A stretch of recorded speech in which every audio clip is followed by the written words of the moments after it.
Hey, what's going on guys, Luzio here, and today this video is just going to be an update on the Intel edit situation. So in my video I apparently did get a few things wrong from the person who actually knows Intel edits. I'll put their comment on the screen now. Thank you for them for, just putting it there. I made sure to pin it. But this video is going to focus on the update that Intel edits has put out on his Twitter. I'm just going to read it through, but I will link him in the description if you want to go check it out yourself. Without further ado, let's get right into it.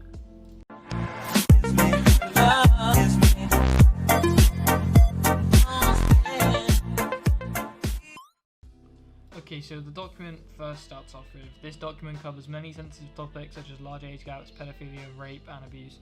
If these topics are triggering to you, stop reading and listening now.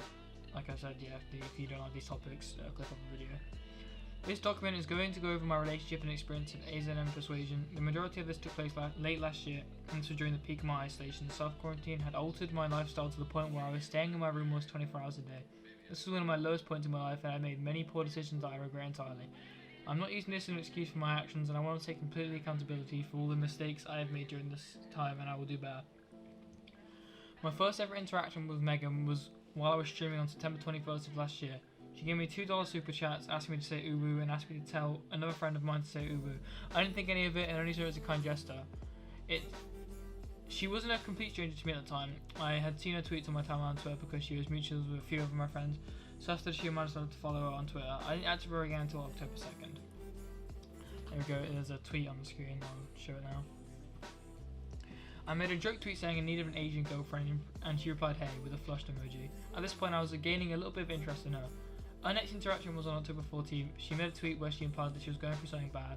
The tweet was deleted and I don't remember exactly what she said, but it seemed pretty bad, so I messaged her on Twitter saying everything was good. From here we started casually talking as friends, and I eventually added her on Discord. Then here's another screenshot here, I'll leave on the screen for a few seconds so you can read it. What started as a friendship escalated into a lot of flirting. She was a very flirty person, but I didn't really mind. And most of the time she said something flirty to me, I would match her energy in return. This started with her asking what my favourite hentai was after talking about anime. I responded with Itadeki Psyche. I don't actually watch hentai. This was literally one of the only hentai titles I knew the name of, and she responded saying bet BRB, implying that she was going to go watch it and get after it. Then here's another screenshot. I'll leave it on the screen for a few seconds for you to read it. We joked around for a bit about hentai, but then she proceeded to ask for my Rice Purity score. If you don't know what it is, this is an online test that gives you a score based on how innocent you are. A large point of the test is based on your sexual experience. I told her I had never taken it, but I was willing to answer any questions on the test. She then asked if I was a virgin. Here is another screenshot, I'll let you guys read it for a few seconds. I'm not going to show the entire conversation, partly because a lot of it is deleted, and partly because I'm not comfortable sharing everything that we said to each other. This conversation led to us both asking each other sexual questions. I want to make clear that in no way I'm trying to justify asking her sexual questions because she was sexual towards me first.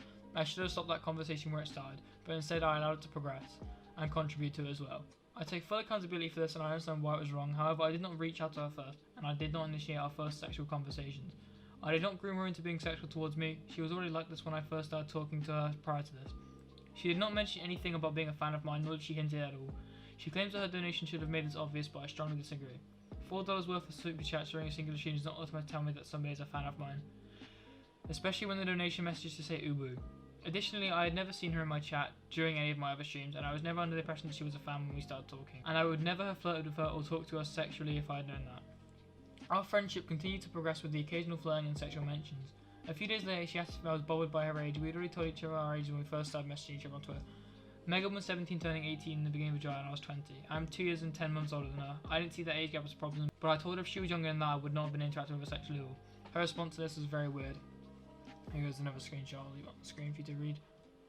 She told me that if she was 16 she wouldn't be bothered by me talking sexually to her. Honestly, this should have been an absolute massive red flag to me to stop talking to her, aside from the flirting and sexual mentions. She seemed like a really cool person, I really enjoyed talking to her, but I decided to ignore the message and play it off like it was a joke. This was the first occurrence where the sexualization of age gaps would resurface in our relationship.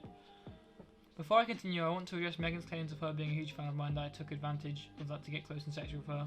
Throughout our relationship, content creation was only mentioned a handful of times. I knew that she was aware of my channel and the fact that I was an influencer. However, the most she told me about my channel was that she watched a lot of my PvP videos and thought that I was smart. Here is another screenshot on the screen for you to read.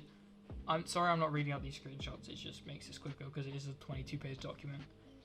Let me carry on to, I had no idea that my presence on YouTube meant anything to her. She didn't tell me that she was a fan of mine and she didn't act like a fan at all. In January, while we were still in a relationship, she told me for the first time she was a fan and I said this in response. Here's another screenshot that you can read. If she told me she was a fan or acted like she was a fan, I would have never had any sexual interactions with her whatsoever. She never expressed any hesitance in flirting or sexting. Going into November, we were talking to each other every day about I started to develop feelings for her. We also continued to flirt and say sexual things to each other. I want to be clear that at this point in our relationship, both of us were initiating sexual conversation and it was never driven by just one person. This would continue to escalate and a short time later we started sexting with each other, mostly on Snapchat. This is when I discovered that Megan was into some really horrible fucked up stuff. Her kinks included large age gaps, rape and abuse. While sexting, she would often sexualize herself as a younger person than her age. She would tell me that she wished she met me while she was younger and she wished I was older than what I was. She told me she wanted to be raped and taken advantage of. She described many extremely dark sexual fantasies that I'm not going to spend in detail. Most of our sexual interactions that include these things happened on Snapchat and we never saved any of our conversations, so unfortunately I only have a small amount of proof that these things actually happened. However, these Discord messages should be more than enough to show that she wanted to be sexualized as a minor and idolized large age gaps. Here are a few screenshots you can read. Context, we were talking about someone that had allegedly been groomed by an older person for the screenshots. Instead of seizing all interactions with her immediately like I should have done, I decided to go along with it. I told her terrible things that I knew she wanted to hear and helped her recreate sexual fantasies. I was able to justify in my head that it was all a text and it wasn't real. I had this sick sense of validation I thought I could achieve from her if I acted in the way that she wanted. So I said absolutely sick things to her that I wish I could take back.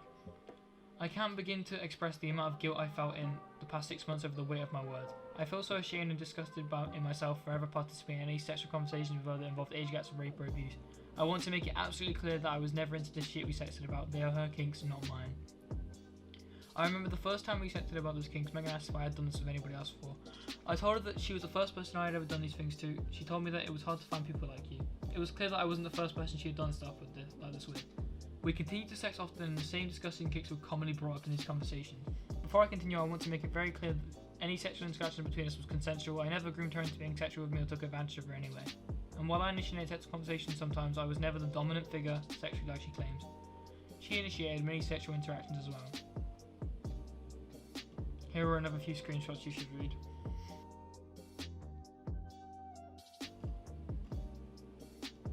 On November 6th, she messaged me that she wanted to stop being sexual. I told her I respected her decision and I was perfectly fine with only being friends and that I was glad she told me. I never wanted to lead our relationship into a direction that she wasn't comfortable with and I was very expressive about that for our entire relationship. There's another screen. She pretty much admits to talking to me because she wants to have sexual interactions. I know I'm repeating this a lot, but Megan was never pressured, forced, groomed or manipulated by me in any way. Although I had fully respected her decision to stop being sexual with each other, this didn't last for long. We eventually started to flirt again, and this led to more sexual interactions, and I was very reluctant about doing this again, but she told me it was fine. Things stayed this way for quite a while. On November 29th we officially started dating, although nothing in our relationship really changed. We had already been very close to each other prior to this. Honestly, I was pretty happy during this period and it felt very nice to be with someone after being isolated for so long, and even though our relationship clearly had red flags, it had good parts, but it didn't last. And that is the main part of the document. I'll create a second part because I didn't want it to get too long. Well, other than that, I hope you guys enjoyed this type of video. I'm experimenting new stuff on my channel, so if you like this type of video, and even if you watch to the end, I really appreciate it. But yeah, if you like this type of video, make sure to let me know in the comments, and I'll do more on situations like this. But without further ado, thank you guys for watching, and I'll see you in the next one. Goodbye.